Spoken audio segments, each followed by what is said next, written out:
बिस्मिल्लाहिर्रहमानिर्रहीम। अच्छा, तो लास्ट क्लास में हमने इंट्रोडक्शन किया था जावास्क्रिप्ट का। जावास्क्रिप्ट का इंट्रोडक्शन था। उसके बाद हमने देखा था कि जावास्क्रिप्ट के अंदर वेरिएबल्स किस तरह डिक्लेयर करते हैं, किस तरह उनको वैल्यूज असाइन करते हैं। उसके बाद हमने देखा था कि वेरिएबल्स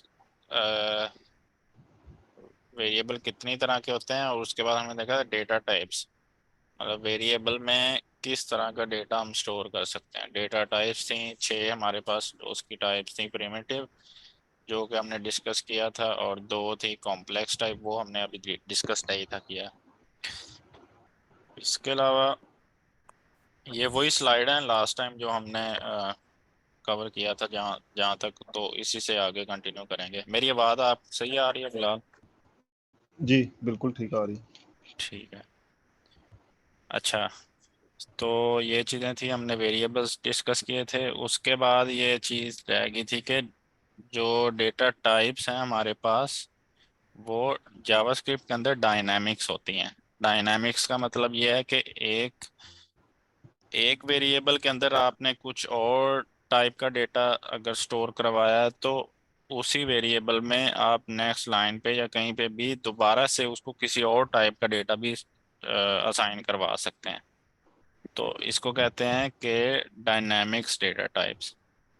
जैसा कि यहाँ पे आपको एग्जांपल में शो कर हो रहा है कि एक नेम वेरिएबल था, उसके अंदर हमने एक स्ट्रिंग स्टोर करवाई। ठीक है। लेकिन नेक्स्ट लाइन में उसी वेरिएबल में नेम के ना नेम वाला जो वेरिएबल था, उसके अंदर हमने नंबर स्टोर करवा दिया। तो हमारे पास इसमें कोई एरर नहीं है। अगर शायद मेरा ख्याल में सी प्लस प्लस, या अगर किसी ने पढ़ी हो सी, तो उसमें इस तरह का होता है कि एक वेरिएबल के अंदर शायद दूसरी टाइप की वैल्यू स्टोर नहीं होती। तो यहाँ पे हमने स्ट्रिंग के बाद नंबर करा दिया, नंबर के बाद बूलियन करवा दिया, वेरिएबल वही सेम का सेम ही है। तो जावास्क्रिप्ट जी, ये चीज़ को अलाउ करता है। जी, जी, जी। कुछ कहना चाह रहे हैं? जी, जी। मेरा ख़्याल है कि जावास्क्रिप्ट में ही ये डायनामिक वेरिएबल्स होते हैं। बाकी लैंग्वेज में तो वो नहीं इस तरह वैल्यू चेंज होती।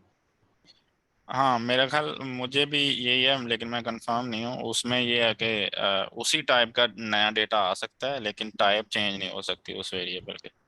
इस तरह का जी, कुछ है उसमें। जी। अच्छा, दूसरी चीज हमने देखी थी कि टाइप ऑफ ऑपरेटर।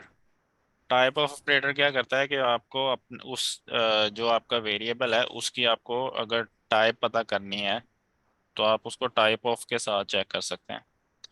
तो ये चीज़ वैसे हेल्पफुल होती है जब कोड काफ़ी लेंथी हो और आपके शुरू में कोई वेरिएबल्स डिक्लेयर किए हों आपने, और आपका कोड कम्प्लेक्स, और नीचे जाके आपको पता ना हो कि रन टाइम पे आपको पता ना हो कि इसमें क्या वैल्यू आ सकती है, तो वहाँ पे आप उसको चेक कर लेते हैं। तो फिर उसके हिसाब से अपनी लॉजिक्स को भी चेंज कर लेते हैं। तो इसकी ये नीचे एग्जांपल है, ये आप देखिएगा। अच्छा, आज का जो टॉपिक है वो है स्टेटमेंट एंड एक्सप्रेशन। जावास्क्रिप्ट के अंदर या किसी भी कोड के अंदर स्टेटमेंट कहते हैं, मतलब लाइन ऑफ कोड। कोड होता है, कोड में मल्टीपल लाइंस होती हैं। ठीक है। लिस्ट ऑफ इंस्ट्रक्शंस एक वो आई थिंक, मतलब क्या इसको कहेंगे, एक कॉमन एक्सप्रेशन है मतलब जो जो यूज होती है। इंस्ट्रक्शंस, लाइन इंस्ट्रक्शंस ऑफ अच्छा कोड या इसमें इंस्ट्रक्शन। हाँ। स्टेटमेंट में अगर हम सिंपल वर्ड्स में कुछ अंडरस्टैंड करना चाहें तो कोई भी लाइन ऑफ कोड एक लाइन ऑफ कोड जो वो एक स्टेटमेंट है इसमें। हाँ, मतलब कि लिस्ट ऑफ इंस्ट्रक्शंस हैं, उनमें से हुँ, हर एक लाइन जो है वो स्टेटमेंट होती है हमारी।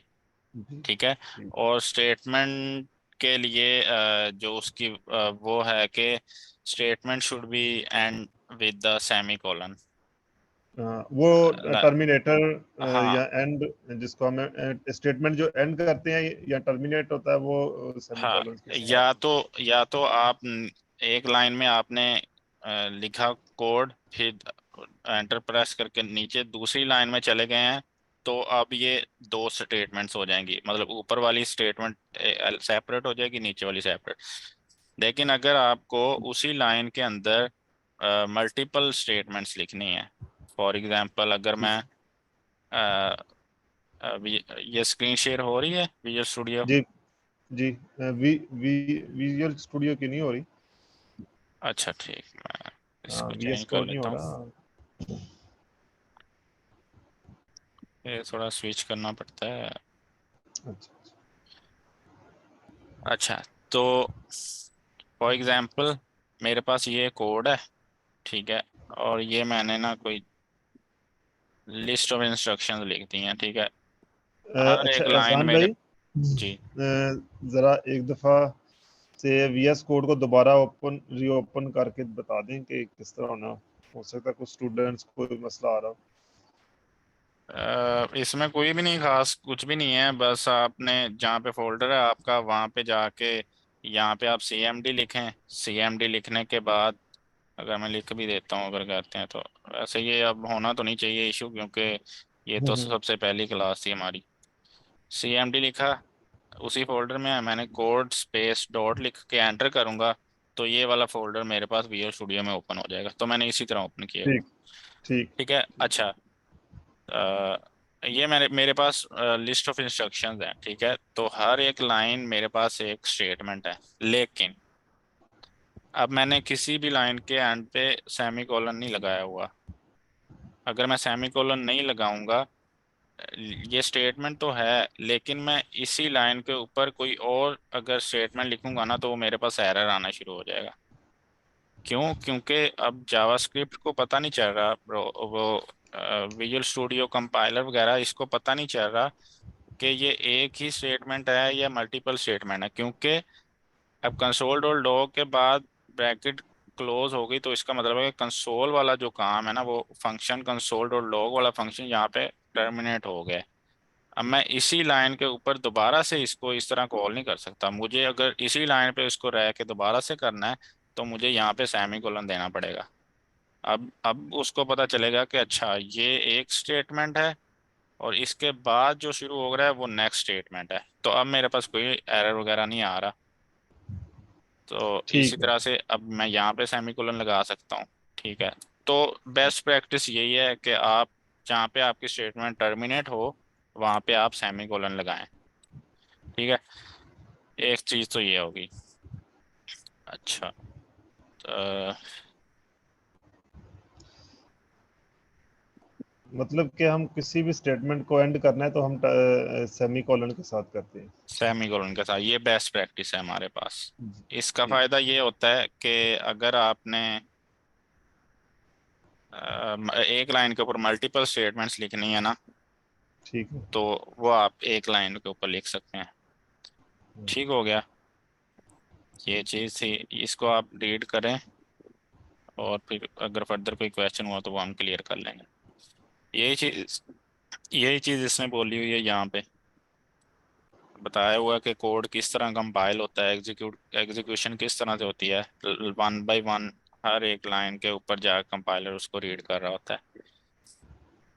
अब उसने नीचे बताया कि स्टेटमेंट किस तरह की हो सकती है। ये देखें, मैंने कोई वेरिएबल डिक्लेयर करवाया है और साथ में सेमीकोलन दे दिया, तो ये एक स्टेटमेंट है। नेक्स्ट लाइन पे गया, दूसरी स्टेटमेंट है, तीसरी। ठीक है। और ये उसने बताया कि every statement should and with the semicolon.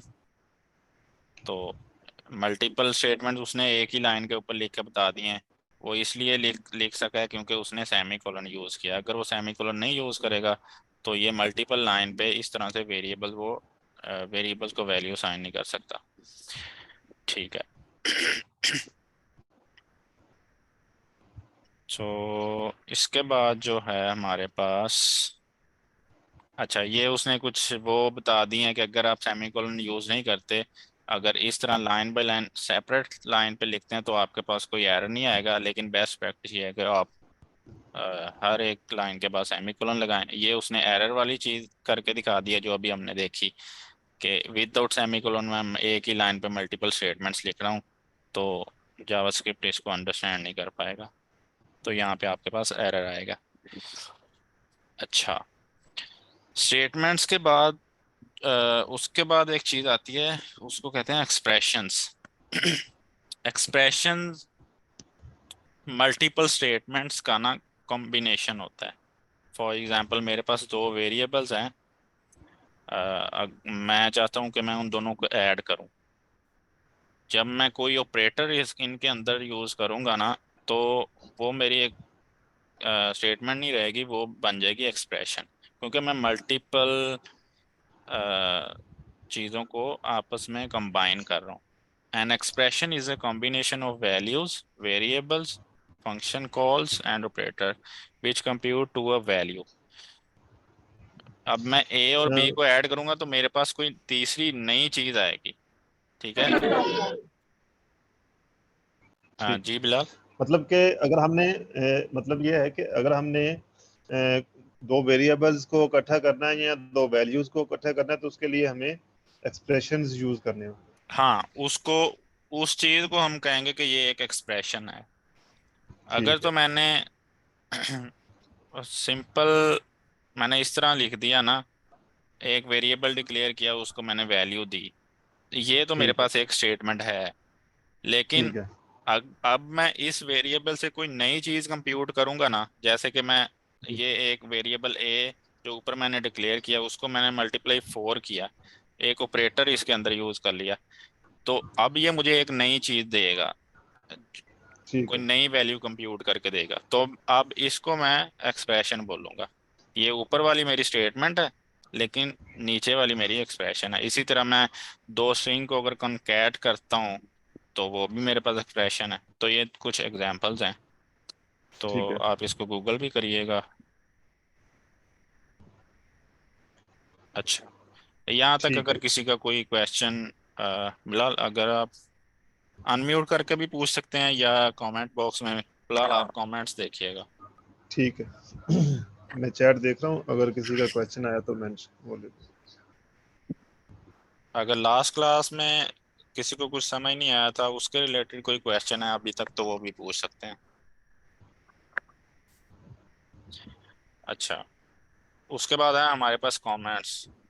JavaScript में कमेंट्स किस तरह देते हैं हम, उसी तरह सेम हर लैंग्वेज में जिस तरह करते हैं। या तो मैं डबल स्लैश यूज कर लूँ,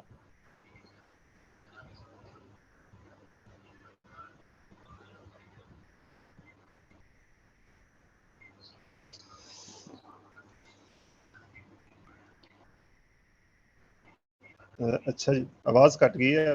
मैं बोल नहीं रहा था, मैं उस स्क्रीन स्विच कर रहा था। ठीक है। अच्छा, कमेंट्स, कमेंट्स का तरीका क्या है कि या मैं डबल स्लैश लगा दूं लाइन, अपने लाइन से पहले, या जहाँ पे भी मैंने कमेंट करना है। तो ये अब इसका कमेंट्स क्या करते हैं कि कमेंट्स आपके कोड के अंदर जो चीज़ कमेंट होती है उसको आपका कंपाइलर रीड नहीं करता। कंपाइलर उसको ट्रांसपाइल नहीं करता, ट्रांसपाइल, और आपका ब्राउज़र उस चीज़ को रीड नहीं करता। ठीक है। जैसे जैसे one by one line execute होगी, जब वो इस लाइन पे पहुंचेगा वो इसको इग्नोर कर देगा, इग्नोर करके वो नेक्स्ट लाइन पे चला जाएगा, नेक्स्ट लाइन पे उसको जो भी मिलेगा वो उसको एग्जीक्यूट कर देगा। तो कमेंट्स जस्ट, कमेंट्स का मकसद जस्ट ये होता है कि मैंने अगर कोड लिखा है ना, तो मैंने कुछ, अगर छोटा सा भी कोई कोड लिखा है ना, तो मैं अगर उसको कुछ दिनों के बाद या कुछ मंथ के बाद आके मैं दोबारा इसको देखूंगा ना अपने ही कोड को लिखे हुए, तो मुझे थोड़ा सा ना समझने में प्रॉब्लम आएगी। तो कमेंट्स हम लिख देते हैं, हम बता देते हैं यहाँ पे कि इस चीज़ का पर्पस क्या था, मैंने ये कोड किस लिए किया, और इसको ये क्या मुझे एग्जीक्यूट करके दे रहा है। तो नेक्स्ट टाइम आप जब आओगे, जब आप कमेंट देखोगे, आपको समझ लग जाएगी अच्छा ये कोड ये चीज़ कर रहा है और मुझे यहाँ पे ये वैल्यू मिल जाएगी। तो कमेंट्स का जस्ट यही पर्पस होता है। तो ये रीडेबिलिटी बढ़ाता है आपके कोड की, तो इजी टू अंडरस्टैंड होता है। कोई दूसरा बंदा भी आपके कोड को देखेगा ना, तो वो समझ जाएगा कि इसमें हो क्या रहा है। ठीक है। एक चीज़ तो ये है कि आप खुद से डबल स्लैश लगाते हैं, या विजुअल स्टूडियो कोड के अंदर ही आप, मैंने इस लाइन को इस लाइन पे क्लिक किया और मैं क्या करता हूँ, कंट्रोल फॉरवर्ड स्लैश, तो ये इसको कमेंट कर देगा। ठीक है। तो अगर हम मल्टीपल लाइंस को करना चाह रहे हो। हाँ, मल्टीपल लाइन को भी करके दे लेते हैं।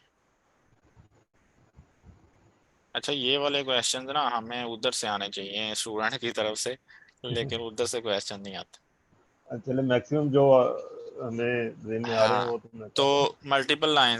मल्टीपल लाइंस के लिए ना हम करते हैं कि फॉरवर्ड स्लैश स्टैरिक स्टैरिक और फिर से फॉरवर्ड स्लैश। तो अब इसके अंदर ना मैं जो कुछ भी लिखूंगा वो मेरी मल्टीपल लाइंस कमेंट होती जाएंगी। ठीक है, अब मुझे हर एक लाइन को जाके कमेंट करने की जरूरत नहीं है। मैं इस ये वाला ठीक जो एंडिंग है ना, इसको जहाँ पे भी लेके जाके मैं करूँगा पेस्ट, ये इसके अंदर वाली सारी चीज़ें कमेंट कर देगा। ठीक है, ये होगा है। Multi line. सही। अच्छा, और उसके बाद जी क्या है हमारे पास, ये कमेंट है, इसमें इसकी डिस्क्रिप्शन लिखी हुई है थोड़ी। सिंगल लाइन बस कमेंट्स इजी का है, बता इसमें दिया। कोई हाँ इसमें कोई ऐसी मुश्किल चीज नहीं है। हाँ बिल्कुल। हाँ। अच्छा, तो आगे क्या है, आगे है वेरिएबल नेम। हमने देखा वेरिएबल होते क्या हैं, वो तो हमने देख लिया कि हम कोई डेटा स्टोर करने के लिए वेरिएबल्स बनाते हैं।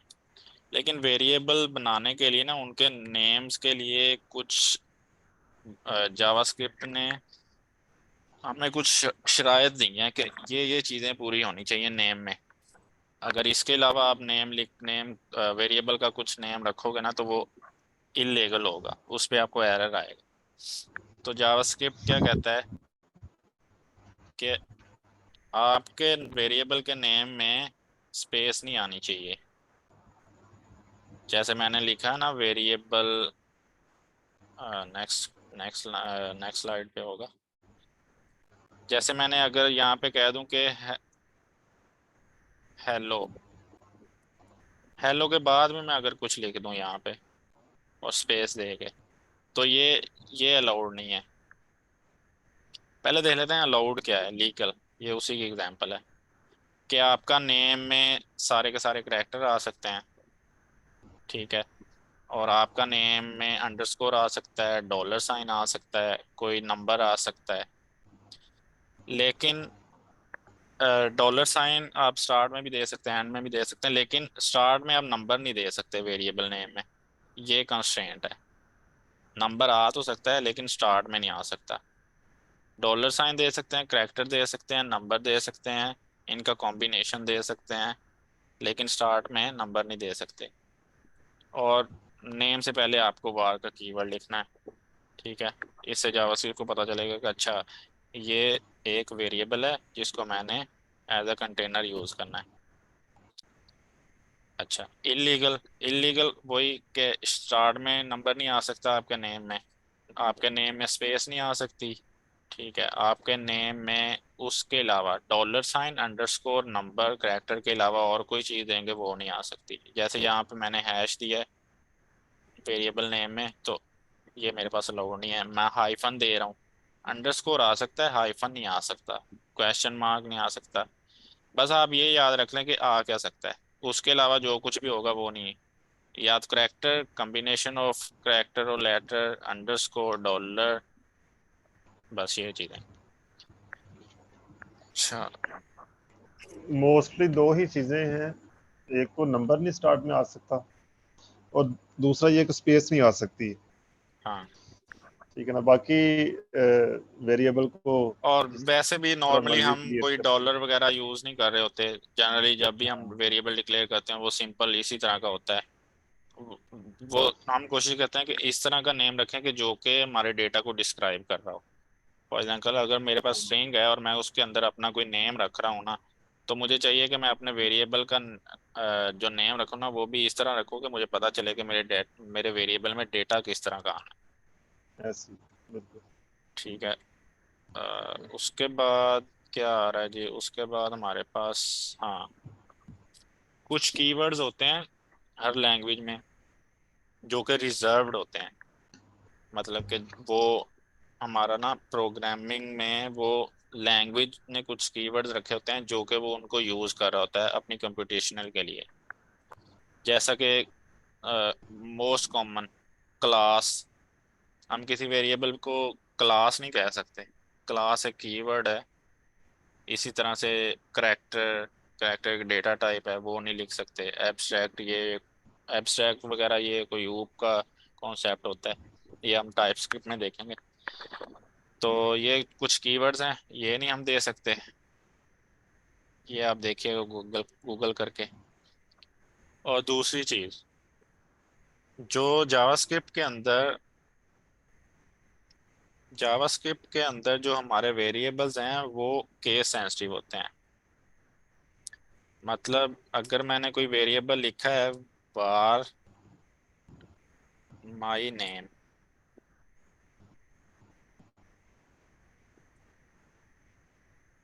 मैं अगर इसी वेरिएबल को var my name, अब मैंने इस तरह लिख दिया कैप्स में और लोअर लोअर कैप्स में और हाई कैप्स में, तो जावास्क्रिप्ट इन दोनों को सेपरेट वेरिएबल्स काउंट करेगा।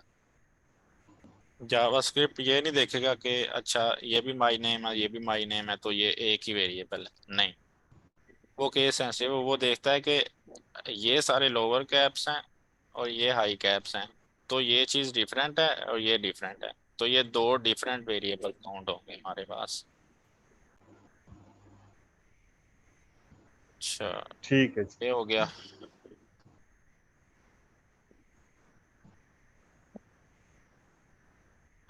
हाँ, उसके बाद कैमल केस बेस्ट प्रैक्टिस है कि अगर तो आपके नेम के अंदर मल्टीपल्स वर्ड्स आ रहे हैं, जैसा कि मैंने अभी देखा कि माई नेम लिखा हुआ है, तो बेस्ट प्रैक्टिस है कि मैं कैमल के इसमें लिखूं मेरा फर्स्ट फर्स्ट जो वर्ड है उसके नेक्स्ट जो वर्ड स्टार्ट हो रहा है मैं उसको कैपिटल में, उसका फर्स्ट लेटर कैपिटल हो, इस तरह।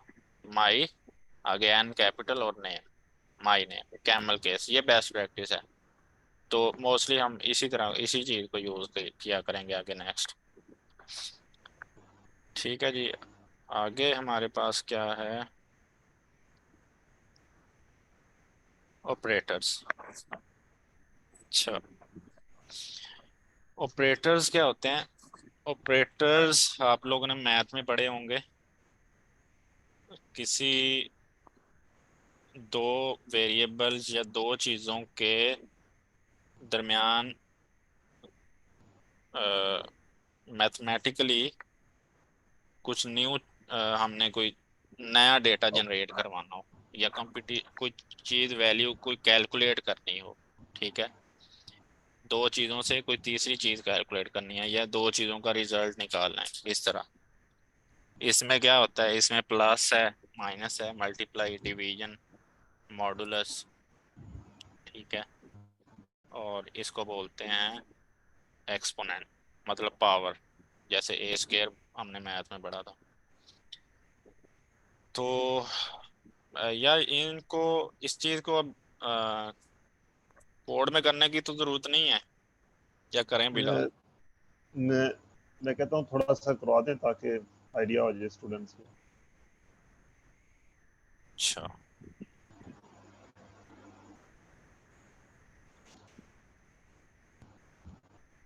ठीक है, मैं कुछ क्या कहता हूँ कि मैं, है जी जी। है तो सारी चीजें बेसिक है मैथ वाली, लेकिन अब कुछ स्टूडेंट्स हैं वो बहुत ही बिगनर है, तो जरा उनको इजी हो हाँ जाएगा। हाँ, ठीक है, मैं कुछ वेरिएबल्स बना लेता हूँ। देखें, अब मैंने नम करेक्टर और न्यूमेरिक का कॉम्बिनेशन बनाया वेरिएबल, लेकिन मैं नंबर को स्टार्ट में नहीं दे रहा अपने वेरिएबल, मैं उसको लास्ट में लिख रहा हूँ, ठीक है। फॉर एग्जांपल अब मैं इस पे ऑपरेटर्स अप्लाई कर सकता हूँ इन दो पे। मैं कहता हूँ कि अगर तो मैंने ऐड करना है नंबर्स को, ऐड टू नंबर्स, मैं क्या करूँगा, नंबर वन, ऐड का ऑपरेटर, और सेकंड नंबर जो मैंने ऐड करना है, ये क्या करेगा कि मुझे इसी डेटा टाइप का एक नया रिजल्ट रिटर्न करेगा। तो उसको मैं स्टोर करवा लेता हूँ एक और वेरिएबल में।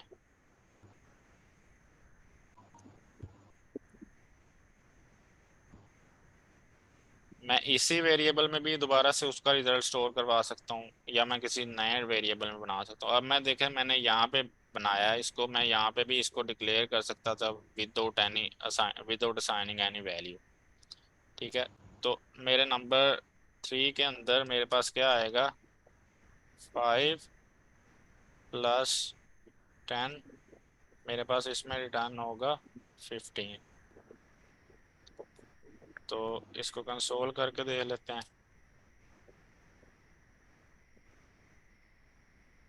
नंबर 3। अच्छा, इसी तरह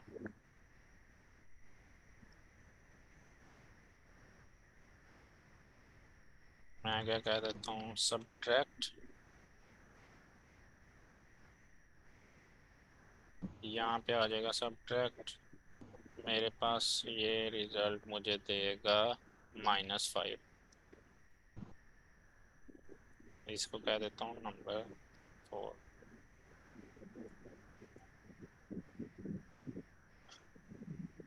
ठीक है, कंसोल किया, सेव किया, रिजल्ट में जाते हैं।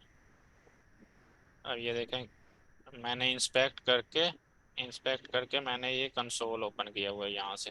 तो क्योंकि मैंने उधर कंसोल किया था तो वो मुझे इंस्पेक्ट में शो करवाया।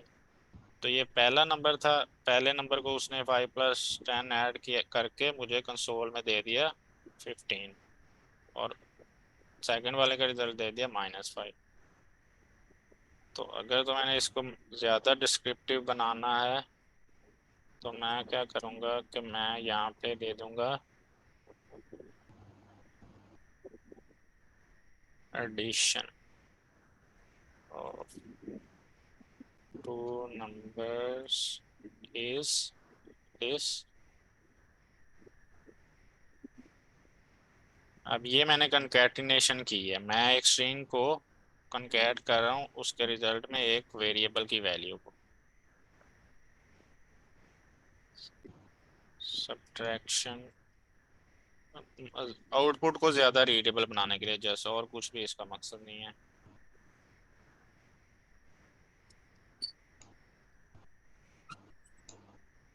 ठीक है, मैंने इसको सेव किया, इसको मैंने रिफ्रेश किया। अब वो कह रहा है कि addition of 2 number is 15, subtraction is -5। ठीक है। अच्छा जी, इसके बाद हमारे पास,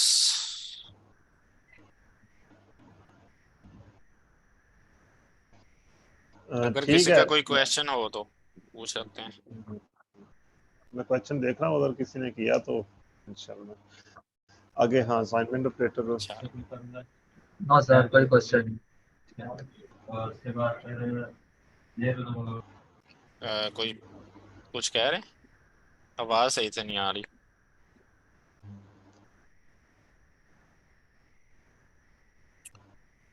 अच्छा, असाइनमेंट ऑपरेटर्स। असाइनमेंट ऑपरेटर्स क्या है, इक्वल साइन के जो भी राइट साइड पे चीज़ आएगी वो उसका मतलब है कि हम उसको असाइन कर रहे हैं अपने जो भी लेफ्ट साइड पे कुछ पड़ा हुआ है उसके अंदर। तो अब मेरे पास ए के अंदर पड़ा हुआ है 5, मैंने असाइन किया ए में, इक्वल लगा के मैंने 5 को असाइन कर दिया ए के अंदर।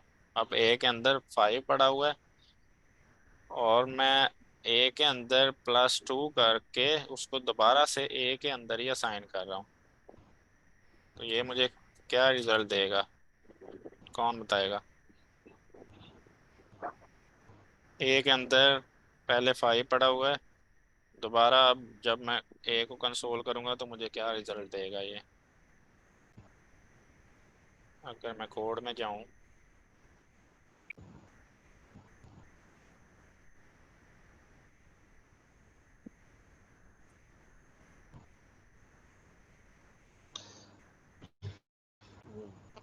आंसर सामने लिखा था तो आदिल, मोहम्मद आदिल है, उन्होंने दिया आंसर। कमेंट में बताया है। जी, मतलब समझ आ रही है इसमें। हाँ सही है। A+2 था। जी ठीक है, मैं यहाँ पे भी कंसोल करवा देता हूँ इसको।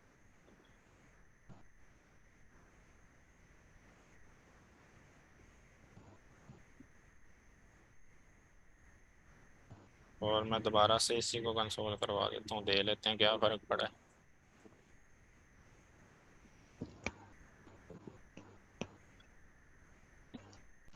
इसको मैं कमेंट कर देता हूँ, इसको भी कमेंट कर देता हूँ। चलते हैं अपनी आउटपुट में।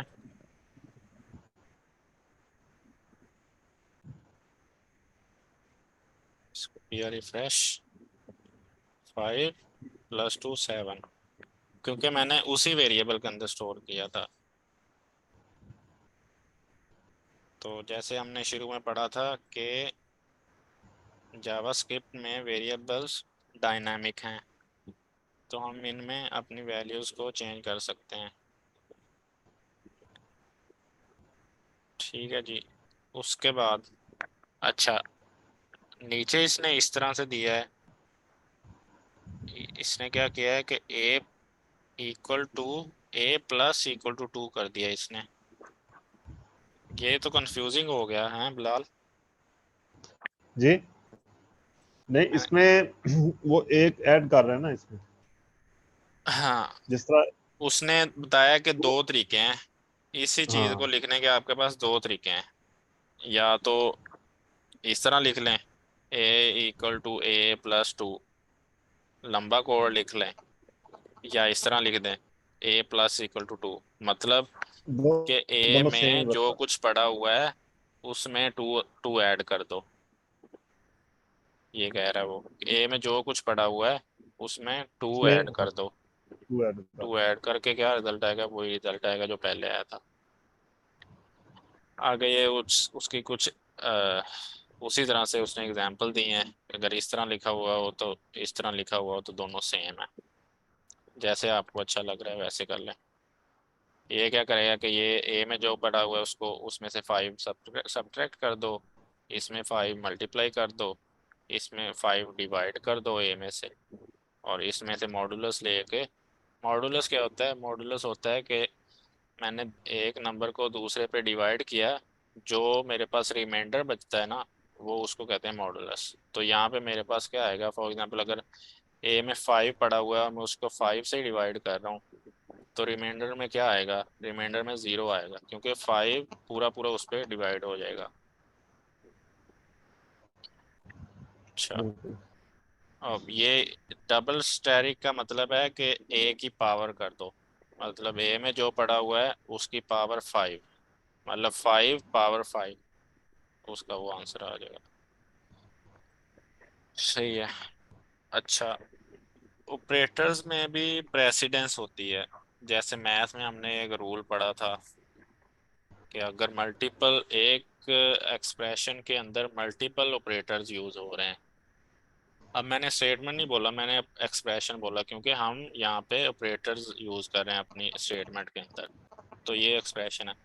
तो अगर तो हमारी एक्सप्रेशन के अंदर मल्टीपल ऑपरेटर्स हैं, तो वहाँ पे एक रूल यूज होगा, BODMAS, BODMAS. BODMAS means B for bracket,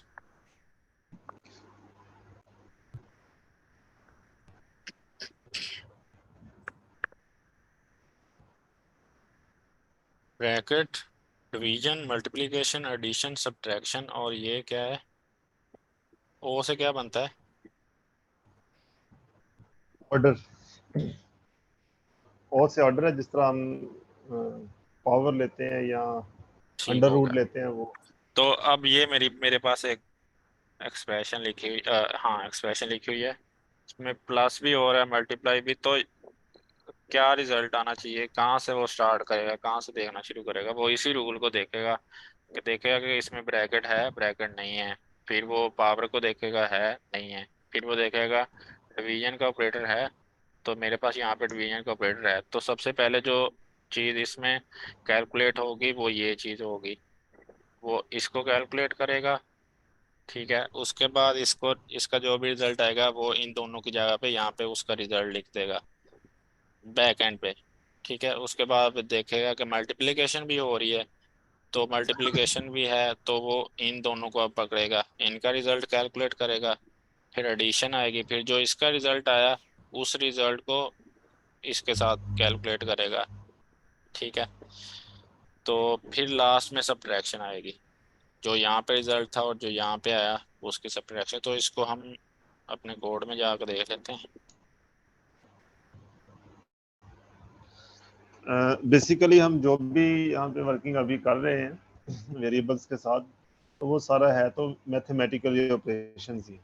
हाँ लेकिन, तो हाँ हम वो जब कॉम्प्लेक्स होगा कोड तो तब आपको ये चीज़ देखनी पड़ेगी कि अच्छा मैं इस तरह से कर तो रहा हूँ लेकिन इसकी कैलकुलेशन सही भी होगी, मेरे पास इसका आंसर सही भी आएगा, जो मेरी रिक्वायर्ड आउटपुट है वो आएगी कि नहीं। तो अगर बिल्कुल उसी ऐसे रूल को देखें तो हमारे पास यहाँ पे अब क्या आना चाहिए। अब उसी तरह से 5 स्टेप बाय स्टेप देखते हैं इसको। पहले उसने कहा बस कि कंसोल। डिवीजन आई, 5 + 2 इसी तरह रहेगा, स्टेरिक भी इसी तरह रहेगा, फिर 3, फिर -2/2 को वो कैलकुलेट करके ले आएगा, उसका रिजल्ट आ गया 1। उसके बाद उसने कहा कि अब क्या होगी सब्ट्रैक्शन, 5 + 2 × 3 6 -1। फिर वो कहेगा कि अब क्या थी एडिशन, तो 5 + 6 कैलकुलेट होगा, यहाँ पे आएगा 11, 11 -1, तो लास्ट पे सब्ट्रैक्शन, तो इसका रिजल्ट आना चाहिए 10। तो हम देखते हैं कि हमारे पास 10 नहीं आता इसका रिजल्ट। किसी को समझ ना आए तो वो पूछ सकता है, इसमें कोई वो बड़ी बात नहीं है, हम सब भी सीख रहे हैं अभी। ठीक है जी, इसको देखते हैं कंसोल में हमारे पास क्या है। इसको किया रिफ्रेश, तो हाँ 10 नहीं आया हमारे पास, सही है। बेसिकली हम वेरिएबल के साथ खेल रहे हैं। हाँ अभी वेरिएबल ही चल रहा है हमारा, वेरिएबल के अंदर ही मल्टीपल चीज़ें आ रही, ऑपरेटर्स वगैरह या सारी चीज़ें। ठीक हो गया। ये भी उसी तरह से, तो इस चीज़ की आप प्रैक्टिस करिएगा, ये चीज़ प्रैक्टिस करने वाली है ज़रूरी, कि आपको पता हो कि रूल क्या चल रहा है, आपके पास रिक्वायर्ड आउटपुट किस तरह से आनी है। मैं सोच रहा हूँ कि इसके रिलेटेड कोई एक्सरसाइज दे दें बिलाल नेक्स्ट टाइम। जी बिल्कुल वैसे ही। वो ग्रुप में शेयर कर देंगे हाँ ये या फिर। प्रेसिडेंस का एक टेबल है, इसमें से कुछ चीज़ें हमने अभी तक नहीं पढ़ी, वो ये है कि इंक्रीमेंट और डिक्रीमेंट वाली चीज़ें, तो ये हम आगे जाके पढ़ेंगे, बाकी वही चीज़ें हैं ऑर्डर वाली। अच्छा, इंक्रीमेंट और डिक्रीमेंट। इंक्रीमेंट कहते हेलो। हैं कि किसी चीज़ में कोई चीज़ ऐड करना, यानी कि उसको बढ़ाना। सुनिए सर। जी जी। सर ये वार के कीवर्ड क्यों यूज करते हैं, आप किसी भी ऑपरेटर को यूज करना है तो कोई और क्यों नहीं यूज कर सकते? हाँ हमने शुरू में पढ़ा था कि वेरिएबल भी 3 तरह के होते हैं। वेरिएबल या तो वार कीवर्ड के साथ आ सकते हैं, वरना लेट कीवर्ड होता है एक, LET लेट, लेट के साथ आ सकता है, या वेरिएबल हमारे पास स्टैटिक हो सकता है। तो वो चीज़ें अभी हमने नहीं पढ़ी, हम बेसिकली शुरू जो हमसे करते हैं वो अब वार है। तो उनमें थोड़ा डिफरेंट है, उनमें थोड़ा स्कोप का डिफरेंस होता है, और कुछ ये डिफरेंस होता है कि मैं एक बार मैंने वेरिएबल में डेटा स्टोर करवा दिया तो नेक्स्ट टाइम मैं उसी वेरिएबल में कुछ और स्टोर करवा सकता हूँ कि नहीं। तो वो चीज़ है उसमें थोड़ी सी। वार और लेट में स्कोप का डिफरेंस है, और जो स्टैटिक होता है उसमें ये होता है कि वो आप चेंज नहीं कर सकते वैल्यू। ये चीज़ हम आप आगे जाकर ना डिटेल में पढ़ेंगे। अभी फिलहाल ये समझ लें कि हम बार के साथ ही चल रहे हैं। आपने जो भी वेरिएबल बनाना है वो फिलहाल आपने बार के साथ ही बनाना है। ठीक है जी। और कोई क्वेश्चन? हाँ जी। अच्छा, आगे है कि इंक्रीमेंट और डिक्रीमेंट। इंक्रीमेंट क्या है कि मुझे अपने डेट अपनी वैल्यू में किसी चीज़ में कोई और उसमें ऐड करना। ऐड कितना करना है? जो बाय डिफॉल्ट ऐड होता है वो 1 होता है। हम इसमें अपनी मर्जी की वैल्यू भी ऐड करवा सकते हैं, और अपनी मर्जी की जो डिक्रीमेंट है उसमें होता है कि वैल्यू को कम करना। अपनी मर्जी की वैल्यू डिक्रीमेंट या इंक्रीमेंट करवा सकते हैं, लेकिन जो बाय डिफॉल्ट इंक्रीमेंट और डिक्रीमेंट होता है वो 1 के साथ होता है। फॉर एग्जांपल मेरे पास कोई नंबर है 5, तो मैं चाहता हूँ कि ये ना इसमें इस स्टेप पे जाकर ना इसमें इंक्रीमेंट हो जाए या डिक्रीमेंट हो जाए। ये चीज़ ज़्यादा जो जो यूज़ होगी हो रही होगी ना वो लूप्स में यूज़ हो रही होगी। तो लूप्स भी हम फर्दर जाके देखेंगे। तो ये इसका बेसिक सिंटैक्स लिखा हुआ है। अगर तो आपने इंक्रीमेंट ऑपरेटर यूज़ करना है तो आपने प्लस प्लस लिखना है। मतलब डबल प्लस जहाँ पे देख गया वहाँ पे मतलब ये है कि यहाँ पे इसमें इंक्रीमेंट हो रहा है। जहाँ पे माइनस माइनस लिखा हुआ है वहाँ पे डिक्रीमेंट हो रहा है। अगर मैं प्लस प्लस आगे कोई वैल्यू खुद से दे देता, यानी मैं कह देता ++2। अब यहाँ पे मैंने कुछ भी नहीं लिखा हुआ, तो इसका मतलब है कि एक का इंक्रीमेंट करना है। अगर मैं यहाँ पे कुछ वैल्यू दूंगा ++2 3 4, तो वो उतने का इंक्रीमेंट करेगा या डिक्रीमेंट करेगा। तो ये इंक्रीमेंट डिक्रीमेंट है। तो इसकी एग्जांपल दे लेते हैं कोड के अंदर। अच्छा,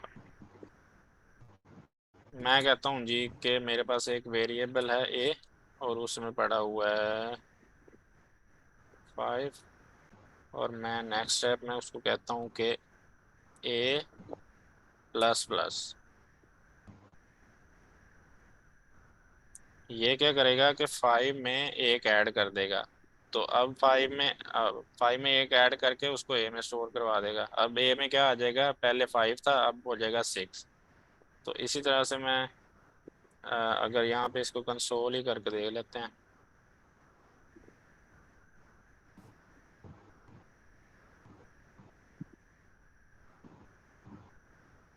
इंक्रीमेंट बाय 1।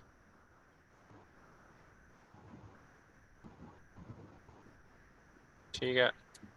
उसके बाद मैं कहता हूँ कि अच्छा 1 का तो इंक्रीमेंट हो गया, लेकिन मैं इसमें 5 का और इंक्रीमेंट करना चाह रहा हूँ। 5 इस तरह से, सॉरी।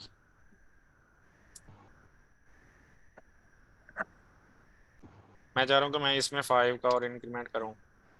तो यहाँ पे मेरे पास जो पिछला इंक्रीमेंट हुआ था वो वैल्यू, और उसके बाद 5 का इंक्रीमेंट होके मेरे पास ये रह जाएगा। उसके बाद मैं कहता हूँ कि अच्छा मेरे पास ए का डिक्रीमेंट भी कर दो।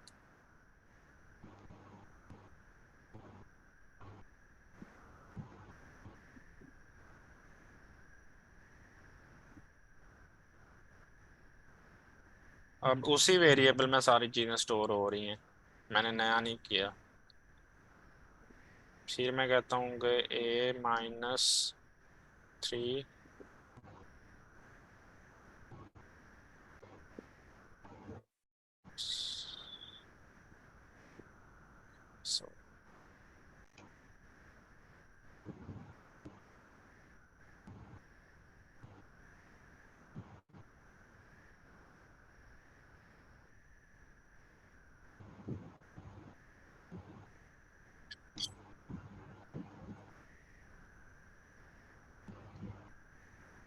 पहले ए में मेरे पास 5 था, एक इंक्रीमेंट हुआ 6 हो गया।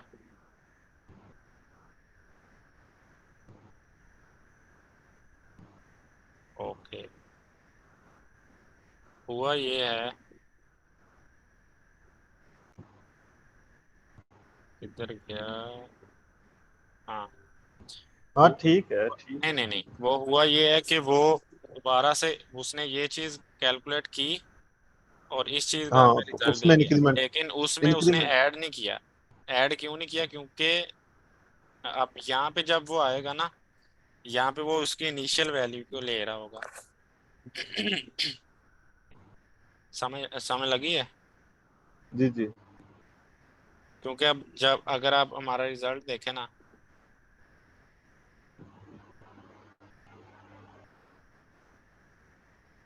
स्क्रीन शेयर नहीं हो रही, नीचे कंसोल, स्क्रीन कंसोल ऑन। में नहीं वो क्लाइंट स्क्रीन नहीं हो रही, हाँ वो भी।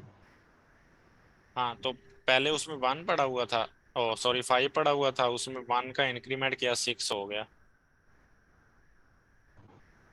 फिर 6 में 5 का इंक्रीमेंट हुआ 11 हो गया। हाँ सही है। फिर एक डिक्रीमेंट हुआ 10 हुआ, फिर 3 का डिक्रीमेंट हुआ तो 7 हुआ। ठीक है ठीक है।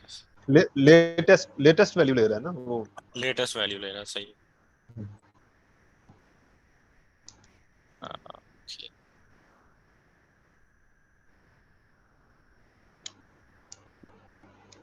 अच्छा, बाय ऑपरेटर्स कंप्लीट डिफॉल्ट करवा देंगे। इंक्रीमेंट इंक्रीमेंट डिक्रीमेंट करवाना है तो उसके लिए जस्ट हमें ये वाले सिंटैक्स यूज करना है। अगर हमने खुद से किसी वैल्यू के साथ इंक्रीमेंट डिक्रीमेंट करवाना है तो फिर सिंटैक्स इस तरह से होगा।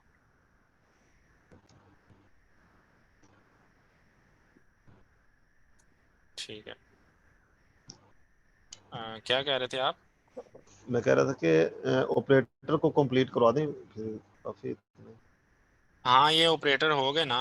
ऑपरेटर हमने वो देख लिया ना, प्लस सब्ट्रैक्ट करके भी, और ये वाला रूल भी चेक कर लिए। डिवीजन मल्टीप्लिकेशन वो थोड़ी सी या तो कोई असाइनमेंट देते हैं इनको। मैं सोच रहा हूँ कैलकुलेटर की कोई असाइनमेंट दे दें, बिल्कुल ऐसे। क्योंकि उसमें यही है ना, ऑपरेटर्स ही तो यूज हो रहे हैं उसमें, वेरिएबल्स और ऑपरेटर जितना हमने अब तक पढ़ लिया है वही यूज हो रहा है उसमें। कैलकुलेटर अगर अभी सिंपल सा को कैलकुलेटर हो जिसमें यही फंक्शनैलिटी हो, प्लस माइनस सब्ट्रैक्ट डिलीट। बिल्कुल ऐसी है, दो वेरिएबल्स लें और उनको उन पे सारे ऑपरेटर्स इंप्लीमेंट करें। हाँ बेशक हार्ड कोडेड ही कर लें, ना यूजर से बिल्कुल। लें वैल्यू। सही है सर, असाइनमेंट कोई दें, उसको करने से फिर बेहतर आएगा। हाँ कोशिश करें, इसके इससे ये होगा कि आप प्रैक्टिस होगी और आपको चीज़ें याद रहेंगी, फिर दोबारा दोबारा से देखनी नहीं पड़ेगी। ये लेक्चर सुनने में या देखने में तो बड़ा इजी लग रहा होता है, लेकिन बंदा प्रैक्टिस करे तो फिर कॉन्सेप्ट क्लियर होते हैं। प्रोग्रामिंग का ये हाँ रूल है, प्रैक्टिस। ये हमारे साथ भी ऐसे ही है, मतलब अब अगर हम कोई नई चीज़ आगे सीख रहे हैं ना तो वो अगर यहाँ पे मुझे समझ आ जाएगी, लेकिन जब मैं करने बैठूंगा ना फिर मुझे देखना पड़ेगा कि अच्छा वहाँ पे ये हो रहा था। तो उसके लिए बल्कि हमें, मेरी उस तो टाइम फिर प्रैक्टिस जब ये। हम, हाँ उस टाइम जब हम टाइम कम हो और काम करना हो, काम दिखाना हो ना, फिर ये नहीं होता कि फिर मैं पीछे जाकर लेक्चर देखूं। वहां पे मेरी ऐसी है। प्रैक्टिस काम आएगी, वहां पे जल्दी जल्दी हाथ चलने चाहिए। वहां पे सोच, वहां पे ये नहीं है कि मैं पीछे जाकर सीखता फिरूं दोबारा से। तो बल्कि मेरी तो ये करने प्रैक्टिस से, ये है कि कोई भी नई चीज मैं कॉन्सेप्ट देखूं या कोई भी नई नया लाइन ऑफ कोड देखूं तो उसको एक नहीं दो तीन दफा प्रैक्टिस करनी पड़ती है, फिर जाके वो सेट होती है लाइंस। ऐसे ही है। जी, हाँ। ऑपरेटर्स में देखने कुछ रह गया है तो। अब ये वही है, उसी तरह से है। प्रीफिक्स इंक्रीमेंट, हाँ ये दो चीजें इंपॉर्टेंट है कि प्रीफिक्स इंक्रीमेंट और पोस्ट फिक्स इंक्रीमेंट। प्रीफिक्स में ये है कि जैसे ये यहाँ पे ना मेरे पास एक वेरिएबल में वैल्यू पड़ी हुई है, और यहाँ पे मैंने प्लस प्लस देखे, मैंने प्लस प्लस पहले लिखा है और वेरिएबल का नेम बाद में लिखा है। पीछे हम क्या कर रहे थे, पीछे हम ये कर रहे थे कि वेरिएबल का नेम पहले लिखते थे और ऑपरेटर जो प्लस प्लस या माइनस माइनस वो बाद में लिखते थे। तो जो ये पहले किया है हमने, ये था हमारे पास पोस्ट इंक्रीमेंट। मतलब कि पहले वैल्यू लो, फिर उसमें इंक्रीमेंट करो, फिर रिजल्ट दो। ठीक है, इंक्रीमेंट या डिक्रीमेंट। लेकिन जो प्रीफिक्स इंक्रीमेंट या डिक्रीमेंट है उसमें कह रहा है वैल्यू लो, पहले उसमें क्या करो कि उसकी वैल्यू को चेंज करो, उसका रिजल्ट दो, फिर आगे उसको वेरिएबल को यूज करो। अगर फॉर एग्जांपल अगर ये है, मेरे पास एक वेरिएबल है, उसमें कोई वैल्यू पड़ी है, मैंने उसमें क्या किया कि प्री इंक्रीमेंट किया। प्री इंक्रीमेंट से क्या हुआ कि पहले उसने उस वैल्यू को चेंज किया, फिर उसने उस वेरिएबल में स्टोर किया। अब यहाँ पे अगर मैं इस एग्जांपल को मल्टीपल वेरिएबल्स के साथ करूँ तो ज़्यादा समझ आएगी।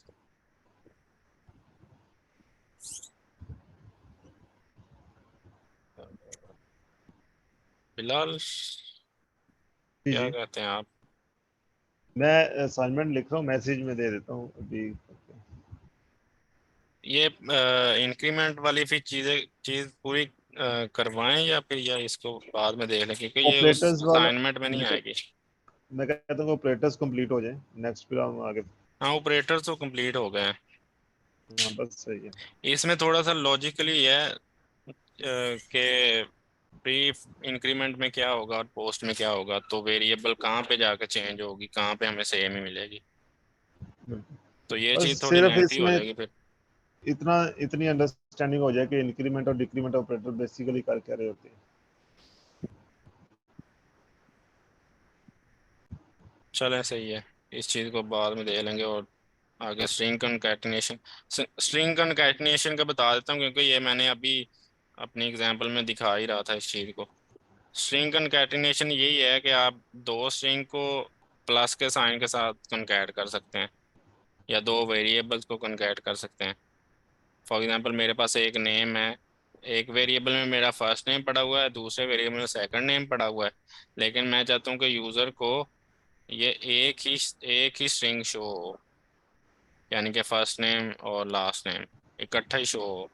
तो मैं क्या करूँगा, वो वहाँ पे मुझे कनकैटिनेशन करनी पड़ेगी। मैं क्या करूँगा कि मेरा वेरिएबल, फिर मैं प्लस ऑपरेटर का मतलब कि to concat multiple things.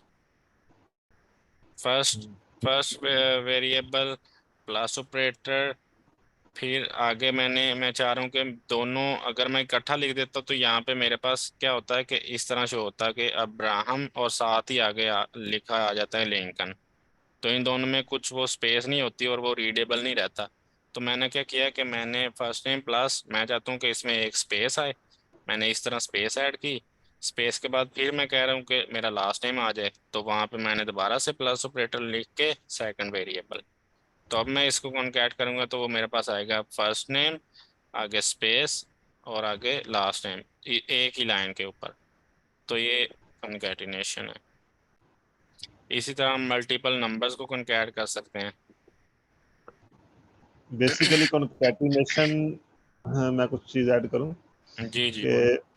Concatenation basically ये होता है कि हम दो स्ट्रिंग्स को, बल्कि जावास्क्रिप्ट में दो नंबर्स को भी हम जोड़ना चाहें तो वो भी जोड़ सकते हैं। जोड़ना होता है बेसिकली, इकट्ठा करना, और कॉन्कैटिनेशन। और इसमें भी एक रूल है। इसमें रूल ये है कि अगर तो कॉन्कैटिनेशन में जो फर्स्ट फर्स्ट चीज है वो अगर स्ट्रिंग है ना, तो जावास्क्रिप्ट क्या करेगा कि बैकएंड के जो दूसरे वाली चीज है ना उसको भी स्ट्रिंग ही बना के दोनों को इकट्ठा कर देगा। वो समझेगा, वो क्या करेगा कि स्ट्रिंग प्लस नंबर करेंगे ना तो आंसर हमें स्ट्रिंग मिलेगा, आंसर कभी भी नंबर नहीं मिलेगा।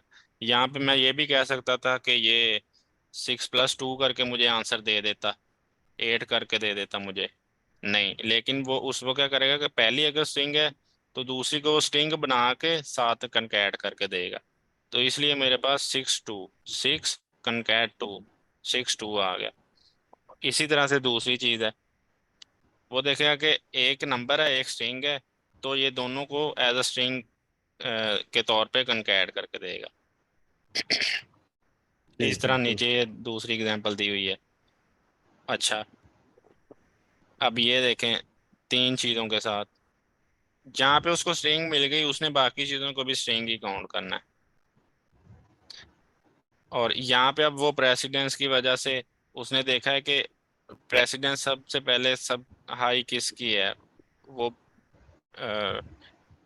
BODMAS रूल के अंदर जाकर देखता है, पहले ब्रैकेट है तो ब्रैकेट वाली चीज को सॉल्व करेगा, सॉल्व करके यहाँ पे मुझे जो जो भी वैल्यू होगी वो देगा, फिर उसको उसके रिजल्ट को आगे जाके इसके साथ कंकैट करेगा, क्योंकि जो प्लस वाला ऑपरेटर है उसकी जो प्रेसिडेंस है वो ब्रैकेट से कम है, तो वो पहले ब्रैकेट वाली चीज को कैलकुलेट करके फिर बाद में कनकैटिनेशन की तरफ जाएगा। तो कनकैटिनेशन में उसको यहाँ पे फिर से स्ट्रिंग मिली है, तो वो इस रिजल्ट को भी एज ए स्ट्रिंग ही बना कर दे देगा।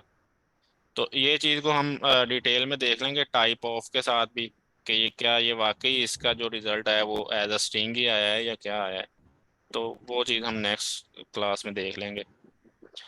बाकी अगर यहाँ तक अगर किसी का कोई क्वेश्चन हो तो।